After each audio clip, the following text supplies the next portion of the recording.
Ads లేకుండా latest episodes చూడండి. నువ్వేమైనా చెప్తావు ఊర్మిళ, ఏమీ లేనప్పుడే ఉన్నట్టు భ్రమ కల్పించేదానివి.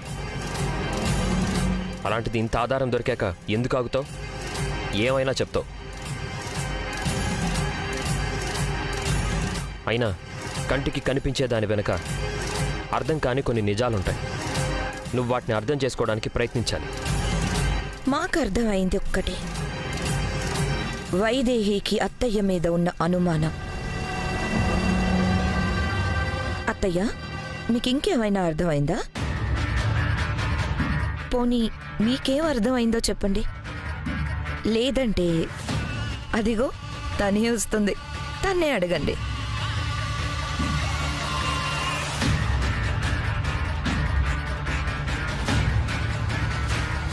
అత్తయ్య, నేను మిమ్మల్ని అవమానించానని మీరు అనుకుంటే నన్ను క్షమించండి.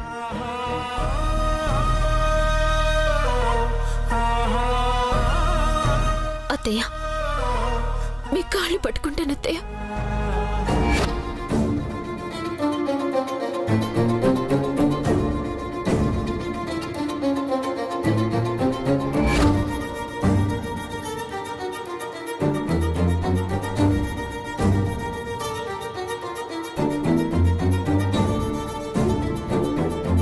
అక్కర్లేదు.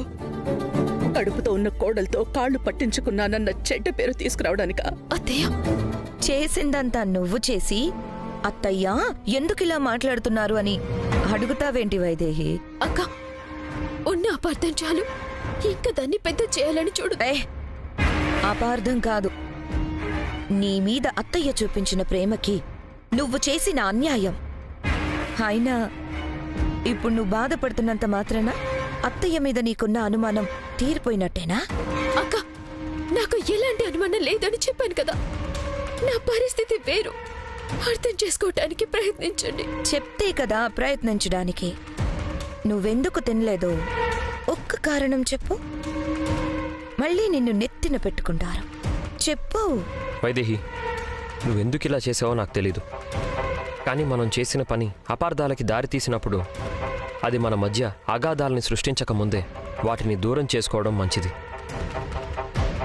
నువ్వెందుకు అలా చేయాల్సి వచ్చిందో ఒక్క మాట చెప్పు, నిన్నందరూ అర్థం చేసుకుంటారు.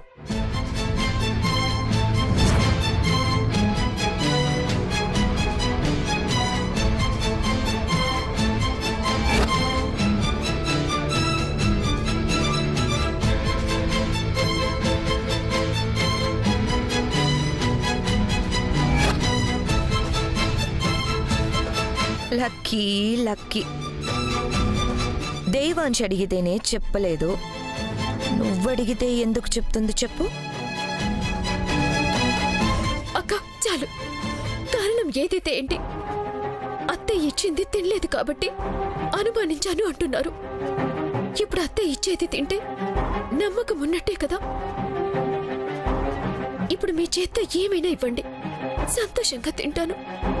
పొద్దున కుంకుమ పువ్వు కలిపిన పాలిచ్చారు కదా, మళ్ళీ ఇవ్వండి. మీ చేత్తో ఇచ్చేది నాకు, నా బిడ్డకి అమృతమవుతుంది. ఇవ్వండి అత్తయ్య. అప్పుడు విషం ఇప్పుడు అమృతమైపోతుందా?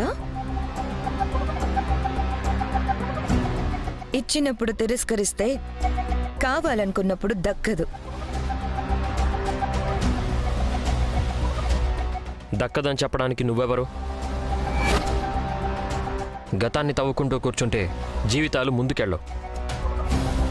అమ్మా, పాలివ్వు. ఇప్పుడు తాగుతానంటుంది కదా. అత్తయ్య, జరిగింది దయచేసి మనసులో పెట్టుకోవద్దు. ఇవ్వండి అత్తయ్య. అందరూ ఏదో అనుకుంటున్నారనో, దేవాంశ్ బాధపడుతున్నాడనో నీ మనసు మార్చుకోనక్కర్లేదు.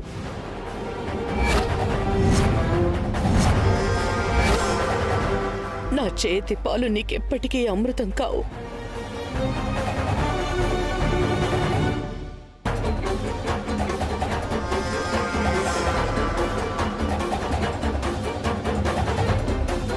అత్తయ్య, అత్తయ్య, అమ్మా,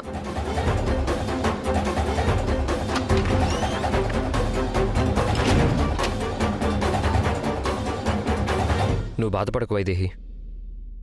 అమ్మ ఇంకా బాధలో నుంచి బయటికి రాలేదు, అందుకే ఏదో అలా మాట్లాడింది. ఈ కోపం ఎంతోసేపు ఉండదులే.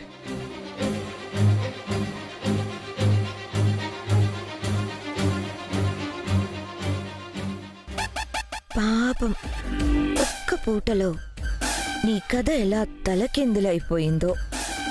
రాత్రి నా మీద పెట్రోల్ పోసావు, ఇప్పుడు నేను అత్తయ్యకి నీ మీదున్న నమ్మకం మీద పెట్రోల్ పోసి నిప్పంటించాను. అదెప్పటికీ చల్లారదో, చల్లారనివ్వనా?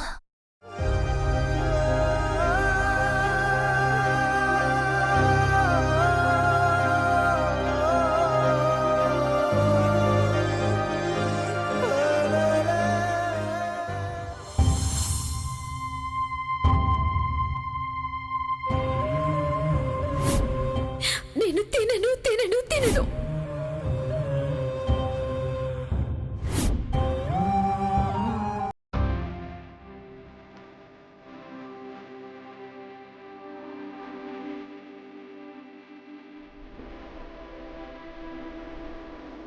ఇంట్లో అందరూ నన్ను అపార్థం చేసుకుంటున్నారు. మీ నాన్న కూడా నన్ను అర్థం చేసుకోవట్లేదు. తప్పు బావది కాదులే, పరిస్థితి అలాంటిది. కానీ నీకు నా పరిస్థితి తెలుసు కదా చిట్టి తల్లి, నువ్వే అర్థం చేసుకోవాలి. రేపు రాబోయే ఆపద గురించి చెప్పాలి.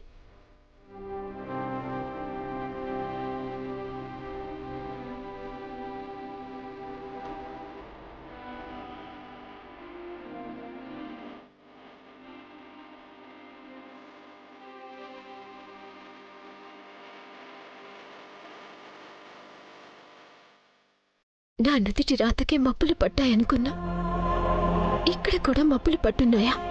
అవి తొలగితే కాని పాపం మాట్లాడదు.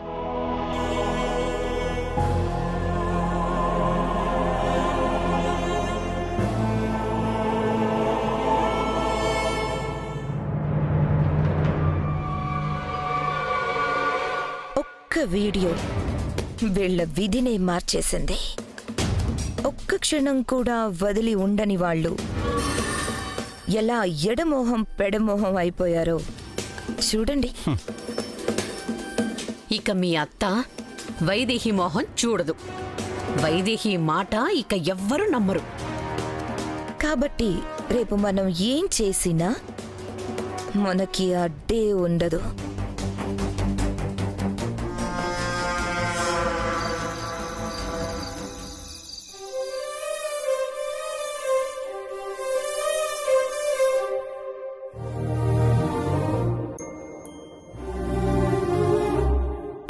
ఆలోచన తప్పే బావా,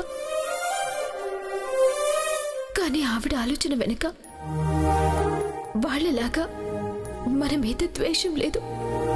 నీకేమవుతుందో నన్న భయం తప్ప. అత్తయ్య మనసు మారింది కదా, అందుకే ఈ సంతోషం.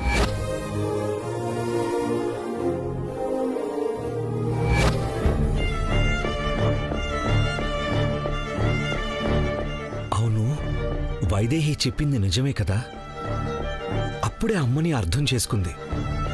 ఇప్పుడెందుకు ఇలా చేసింది? పైగా అనుమానం కూడా లేదంటుంది. ఈరోజు చాలా మంచి రోజంట. భర్త ఆశీర్వాదం తీసుకుంటే భార్యకి బిడ్డకి కూడా మంచిదంట. నన్ను ఆశీర్వదించు బావా. వైదేహి నాతో అబద్ధం చెప్పదు, కానీ ఇప్పుడు నిజం చెప్పడం లేదంటే చెప్పుకోలేనిదేదో ఉండే ఉంటుంది. అక్షింతలు వేసి ఆశీర్వాదం అడిగావంటే ఏదన్నా దీక్ష చేస్తున్నావా వైదేహి? ఉపవాసంలో ఉన్నావా? ఏమీ తినకూడదా? అందుకని అమ్మ పెట్టింది తినలేదా? నేనెందుకు ఈ మాత్రం అర్థం చేసుకోలేకపోయాను? అసలు నేను వైదేహిని ఎలా అనుమానించాను?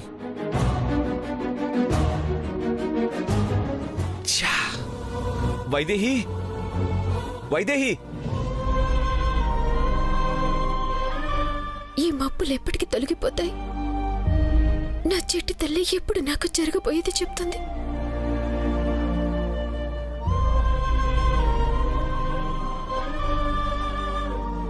వైదేహి,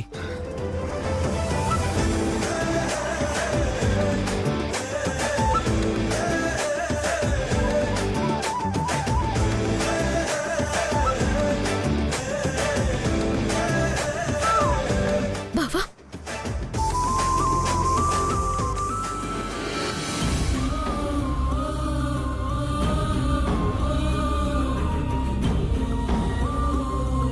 బావా,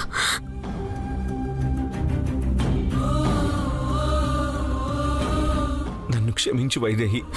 బావా, నేను నిన్ను క్షమించడం ఏంటి? క్షమించాలి. నువ్వేంటో తెలిసి కూడా నిన్ను అపార్థం చేసుకున్నందుకు నువ్వు నన్ను క్షమించాలి. బావా, అవును వైదేహి, నువ్వు నేను తినమన్నా తినలేదు అంటే నా మీద గౌరవం లేదనుకున్నాను. కాని ఏ ఉపవాస దీక్షలో ఉండి ఉంటుంది, అందుకే తినలేదేమో అని ఒక్క క్షణం కూడా ఆలోచించలేకపోయాను. అంతే కదా?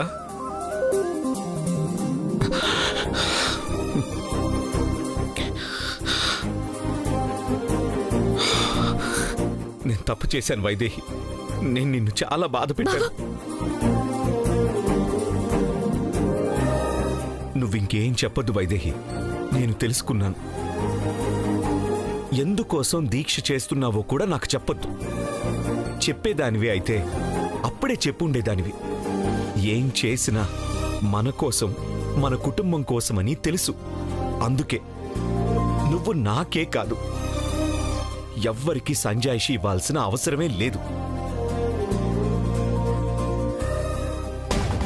ఇదేంటి ఎడమొహం పెడమొహంగా ఉన్నవాళ్ళు ఇలా కలిసిపోయారు? వాళ్ళు కలవకుండా ఉంటే ఆశ్చర్యపోవాలి గాని కలిస్తే కాదు. అప్పుడు అమ్మ బాధపడుతుందని ఆవేశంలో అరిచారు. ఇప్పుడు పెళ్ళాం మీద ప్రేమతో దగ్గరైపోయారు. ఒక్క నా మొగుడు తప్ప అందరూ పెళ్ళం కాళ్ళు పట్టుకునేవాళ్లే. అయినా అత్తయ్య మనల్ని నమ్మినంత వరకు మనకే డోకా లేదు. వెళ్దాం పద వైదేహి. బావా, ఇంకా వెన్నెల రాలేదు.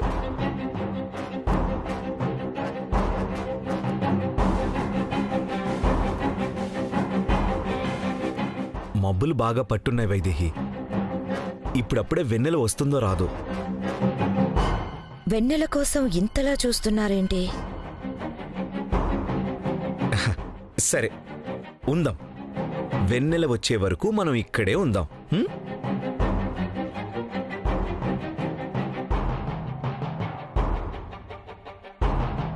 అసలు వెన్నెలకి వీళ్ళకి ఏం సంబంధం? వెన్నెలొస్తే వీళ్ళేం చేస్తారు? ఇందులో ఏదో మర్మం ఉంది ఊర్మిళ. అదేంటో తెలుసుకోవాలి.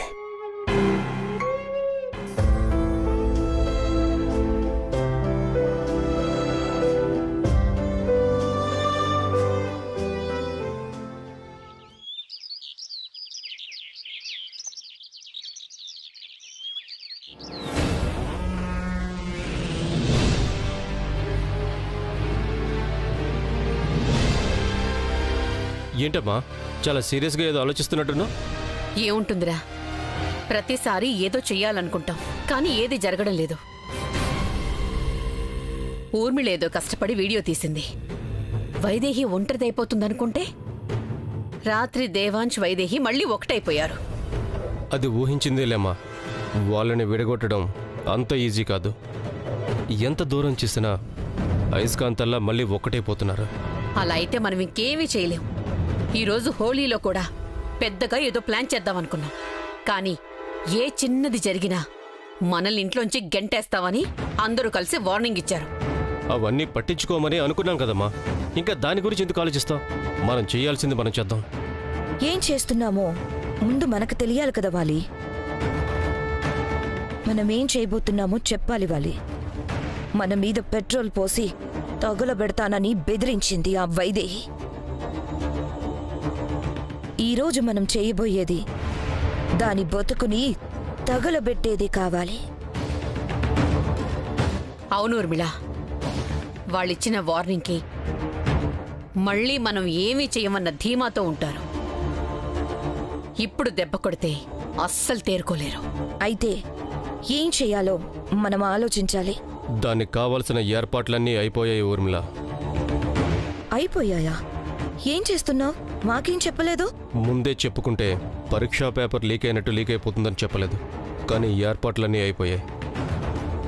మంచి పని చేసావు గాని ఇప్పుడైనా చెప్పు.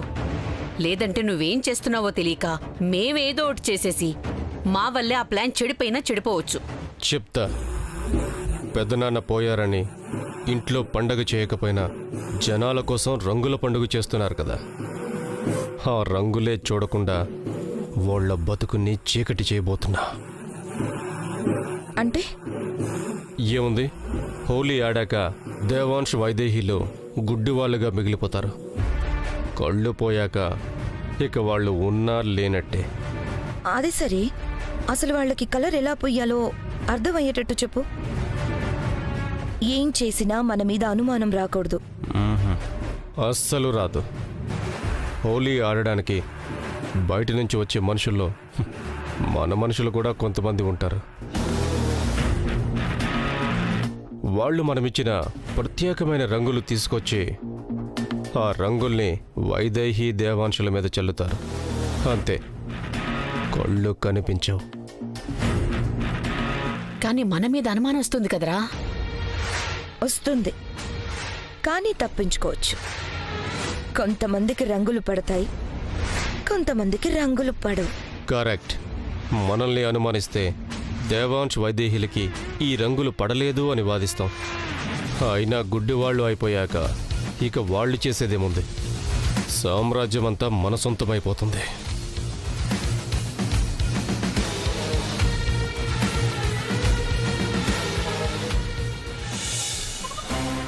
బావా బావా, వైదేహి, ఏర్పాట్లన్నీ పూర్తయ్యాయి కదా? ఏర్పాట్లన్నీ పూర్తయ్యాయి బావా, కానీ మన ఏర్పాట్లు ఇంకా పూర్తి కాలేదు. మన ఏర్పాట్లా? అదే బావా, రంగుల పండుగ రోజు ఏదో జరగబోతుందని చిట్టి తల్లి చెప్పింది, కానీ అది ఏంటి అన్నది తెలీదు. అందుకే వాళ్ల మీద పెట్రోల్ పోసి తగలబెట్టబోయావు కదా. ఇంకా వాళ్ళేమైనా చేస్తారని భయపడుతున్నావా? మళ్ళీ అంత ధైర్యం చేయరనిపిస్తుంది. వాళ్ళని నమ్మడానికి లేదు బావా. వాళ్ళు మనుషులు కాదు, పగబట్టిన నాగుపాములు. ఎంత కొట్టినా విషం కక్కాలని చూస్తారు. మన జాగ్రత్తలో మనం ఉండాలి. పోనీ ఆ రంగులకి దూరంగా ఉందామంటే ఊళ్ళో నుంచి జనం వస్తున్నారు. నాన్నగారు లేరు. మనం కూడా దూరంగా ఉంటే వాళ్ళందరూ నిరాశ చెందుతారు. లేదు బావా, ప్రతి సంవత్సరం మావయ్య గారు చేసే ప్రతిదీ మనం చేయాల్సిందే. అప్పుడే ఆయన దారిలో ఆయన ఆశయాన్ని ముందుకు తీసుకెళ్లిన వాళ్ళం అవుతాం. మరేం చేద్దాం? హోలీ అంటేనే రంగుల పండుగ కదా బావా. వాళ్ళు ఏం చేసినా రంగులతోనే చేయాలి. వాటి ప్రభావం మన మీద పడకుండా జాగ్రత్తలు తీసుకున్నాను. చెప్తాను.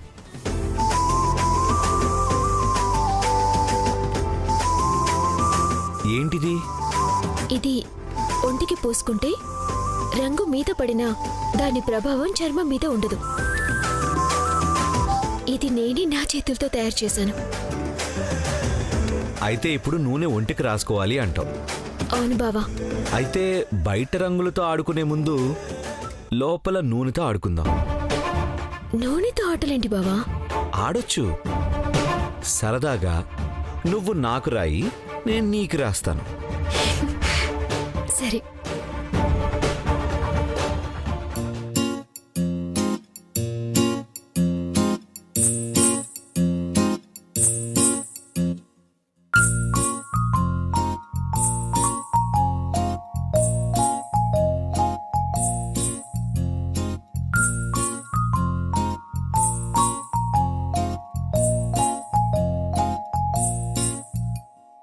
నీ కళ్ళతోటి నా కళ్ళలోకి చూస్తేనే చంద్రోదయం.